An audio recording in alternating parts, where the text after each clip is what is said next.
यो चाहिँ बहिनीले बेङ्गलोरबाट पठाइदिएको हो, एकदम दामी छ, मिठो छ। अन्त यो चाहिँ तपाईँको म खोलेर देखाउँछु ल तपाईँहरूलाई।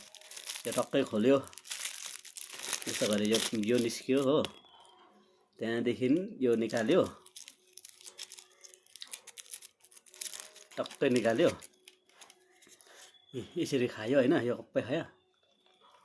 अब यो चाहिँ डस्टबिनमा हाल्नुपर्छ। अन्त यो डस्टबिनमा हाल्ने आइडिया चाहिँ म तपाईँहरूलाई दिन्छु है। यसो सानो बनायो हो, यो चाहिँ सिल्भर पेपर हो। अन्त यसले चाहिँ यसो गर्यो हो, यहाँ खप्पै हाल्यो, भित्रको कभर है यो चाहिँ, यसो गर्यो, सानो ऱ्यापिङ गर्यो, देख्नुभयो, यस्तो हुन्छ। अब चाहिँ डस्टबिनमा हाल्यो।